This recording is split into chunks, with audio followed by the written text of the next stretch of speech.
শহীদ বুদ্ধিজীবীদের প্রতি শ্রদ্ধা নিবেদন করেছেন রাষ্ট্রপতি মোহাম্মদ শাহাবুদ্দিন ও অন্তর্বর্তী সরকারের প্রধান উপদেষ্টা ড. মোহাম্মদ ইউনুস।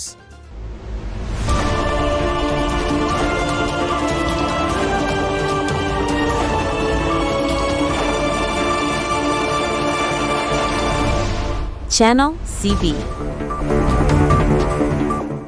শহীদ বুদ্ধিজীবী দিবস উপলক্ষে রবিবার সকাল ৭টায় রাষ্ট্রপতি মিরপুর বুদ্ধিজীবী স্মৃতিসৌধে পুষ্পস্তবক অর্পণ করেন। এরপর সকাল ৭:২০ পুষ্পস্তবক অর্পণের মাধ্যমে শ্রদ্ধা নিবেদন করেন প্রধান উপদেষ্টা। রাষ্ট্রপতি ও প্রধান উপদেষ্টা বুদ্ধিজীবীদের স্মৃতির প্রতি গভীর শ্রদ্ধা জানিয়ে সেখানে কিছুক্ষণ নীরবে দাঁড়িয়ে থাকেন। বাংলাদেশ সশস্ত্র বাহিনীর একটি চৌকস দল রাষ্ট্রীয় সালাম প্রদান করে এবং এ সময় বিউগুলে করুণ সুর বাজানো হয়। দিবসটি উপলক্ষে রাষ্ট্রপতি মোহাম্মদ শাহাবুদ্দিন এবং প্রধান উপদেষ্টা অধ্যাপক ড. মোহাম্মদ ইউনুস শহীদ বুদ্ধিজীবীদের স্মৃতির প্রতি গভীর শ্রদ্ধা জানিয়ে পৃথক বাণী দিয়েছেন।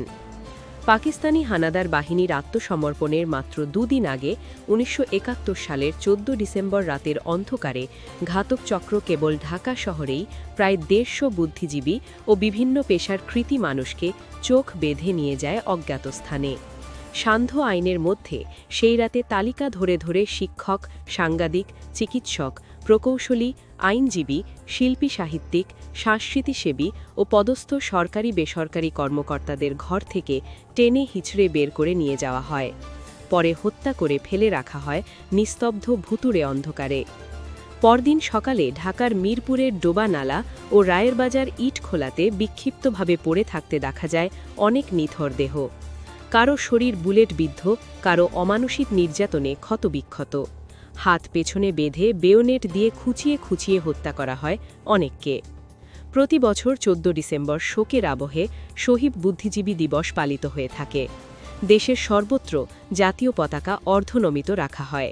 ওড়ে শোকের প্রতীক কালো পতাকা। আজকের মতো এ পর্যন্তই। সবাই ভালো থাকুন, সুস্থ থাকুন। ধন্যবাদ।